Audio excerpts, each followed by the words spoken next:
What's up everybody, this is Limitz bringing you guys another high level Halo Wars 2v2 video. This game's going to be against Alex Muse and one of his buddies. I'm not quite sure who the arbiter is on their team, but Alex Muse has really developed into a solid player, and he's actually one of the people that I don't really prefer to play against because he's really unorthodox. He kind of has a unique play style, kind of like me. And so whenever I play against Alex Muse, games just get uncontrollably unstable. So that's what this game is going to become. It's going to become really unstable. There's going to be a lot of stuff that's, I guess, a little unorthodox from what Alex does this game, and he played it very well, so just something to look forward to. This game does get really intense. But anyways, I feel like I played this game pretty flawlessly for about the first 5.5 minutes. And so it's really important to realize that if you're playing as the arbiter on this map and you double base against a good brute, you're not going to get away with it ever. And I'm going to explain that here as I go through my rush. Pretty much what you do as a brute on this map is you always go temple first and brute rush. And it doesn't matter what happens with the arbiter's double base or what that UNSC is going to do. Basically, if the UNSC comes over to spawn lock the brute, then basically the UNSC is giving all hook control advantage to my cutter or my UNSC player. And so they're going to try and spawn lock me here. I am successful on my first brute squad, and the second brute squad is also going to be successful after taking one ram. So I did unlock early, snuck my brutes through, and that's really important. Now Alex is actually smart. He goes for the spawn lock and goes straight back to trying to fight for hook control, which is what an Anders should do on this map. And another thing that's important, since I'm temple first brute rushing, you always want to keep your chopper alive as long as possible, whether to ram, pick up more crates, or scout. And since the arbiter double based here, you're going to notice that my rush is not going to be defended at all. And what I always tell people is, if you're going to double base as the arbiter on this map against a brute, you're going to get your base stripped. You're going to get your main base stripped no matter what, if not lose your main base against a good brute. And so his arbiter is still not going to be able to get out at this point, and his arbiter will eventually get out, but by the time the arbiter gets out, the base damage has been done already to him, to the point that his secondary's base economy cannot, I guess, make up for what happened to his main base. And so I'm basically going to sit here and still spam brutes the entire time. And it looks like Evasive is having a wonderful time with the hooks. He's actually not doing too bad on the hooks. And so the arbiter just got out, and if you look at his base, I just didn't get that last pad. But it's basically going to go down pretty quickly here.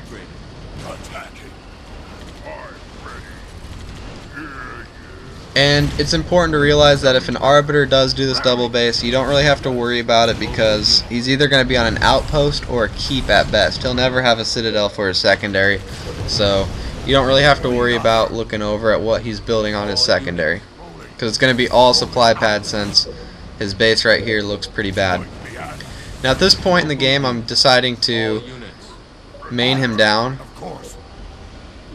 And since I'm playing with a cutter, we can mac it right now, and I can move on to his secondary. But the hogs are going to come back, and I told Evasive to hold the mac. I didn't really want to use it. I thought it would be more important that Evasive got some tanks out rather than macking this base. Not only that, but I really felt like I'm going to get this base without help.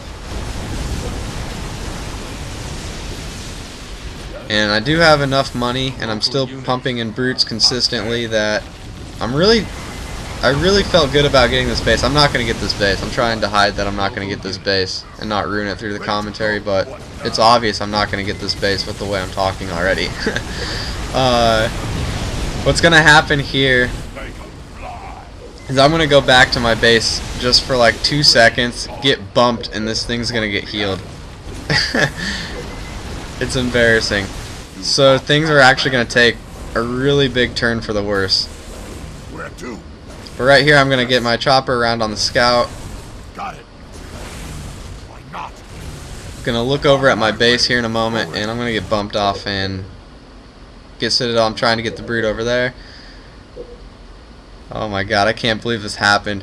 When this happened in the game, I was actually like, I just wanted to, I don't know. I wanted to throw my controller because this is not good. This is when the game actually gets ugly. So, we could have been a little bit more cautious and macked the base. And just, you know, sealed the deal there. But instead we didn't. And it could have been a costly mistake. But once again, Alex Muse played phenomenal this game. He lost so many Warthogs early game to me. I mean, I was ramming his Warthogs and everything. And he was able to play defense, spawn lock a little bit, and fight for hooks, all with his hogs, so he played pretty good. Now Evasive here has 2 canny tanks, and this rush doesn't look too scary if we can take care of this Arbiter really quick. But we're going to miss our cannies here, and that's not good. So now everything at my base, just mistake after mistake after mistake, they're all starting to add up, and this is when games get a little bit intense. Enemy engagement. And now I'm not going to be able to do anything. I look over, see what Evasive is doing, and it's not looking good now. So basically what I can do at this point is what I did was I got inheritance on my chieftain, and I'm going to be stopping summits or whacking down summits. Because the Arbiter does have a Banshee out already, and if he does get enough air, even though we have tanks for the Goss, it doesn't matter because the Banshees are going to stop the tanks. Another thing that you really need to pay attention to if you're running Anders Arby for this map, if your Arbiter does decide to double base, even though, you know, if you do the brute rush that I just did, and if you want to decide to mack it, or I could have vortexed it down at that point. I did have enough money. The Arbiter's not going to keep his main base or his secondary, whatever the brute decides to hit. But it's also a bad idea to double bases the Arbiter because your Anders right now is only on 2 bases spamming hogs, when he could always pick up the 3rd base and have a triple pump with reserves right away. So that's another disadvantage that a double base Arbiter brings on this map. And so Evasive does have power turret, which is really nice and relieving, but what you can also do as a cutter on this map is get a whole bunch of canister shell tanks, and maybe that first push that happened on my base would have never happened, and the game wouldn't have gotten as hectic as it has right now, as you can see. So there is still quite a bit of Goss, an Arbiter, and a few Banshees just looming around. The numbers of Banshees is actually not very threatening at this point. The threat is basically the Arby and the Goss double teaming the little number of tanks that we have. But they're not really concerned with the tanks, they're just trying to focus down my base. I think if they would have mained my base this game, I would have lost it, but instead they decided to strip me rather than main down my base. Local units moving. I'll do it. And I forgot about my chopper at that point. I probably could have picked up all those other supplies right over there where the Goss hogs are. What now? But I definitely feel like I made the right decision here by feeding Evasive for power turret and a solid pump to get his economy going. Luckily they didn't kill my temple, so I am able to queue up that shield there. I usually never like to shield, but this is a must timing, and unfortunate for me, the Goss will come over and stop my shield. And I think about recycling that shield quite a few times this game, or in the next minute or two. I think about recycling it just for more money, and to click, but I decided to leave it up.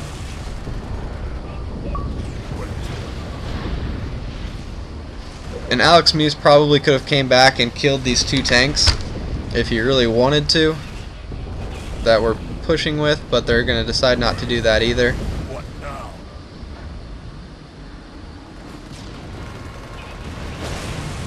What do you want? So all around, how I feel about this game is, I feel like we should have won it really early, around the 5-minute mark, but just, you know, two big mistakes, not executing those, not executing the base kill, also not executing defending that rush early on, really put us in a tight position. And now I'm kind of forced to use my chieftain as an arbiter, because I have to not only build a temple just to throw a brute and get some vampires out, or I could do a haul, but if I do the haul, it's not going to get me my second tech, it's only going to get me a 1 tech. It's kind of risky to just try and take the middle hooks. We could take the middle hooks, but Goss could stop us, and we kind of want our tanks to be pushing and not defending. And he does have quite a bit of Banshee numbers now, and Goth, so like I said, I kind of have to use my chieftain as an arbiter here and just try and help him out with some leader power support.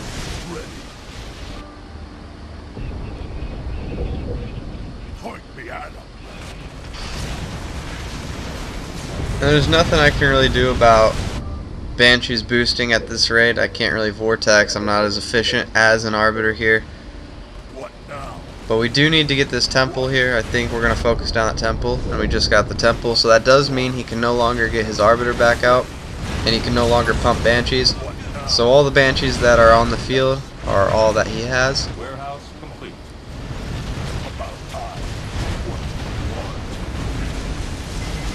And he sits his Banshees still long enough here that I do actually get quite a good vortex off. Got about 2 of them with that, 2 or 3, but with as many numbers as he has, that was pretty good for it.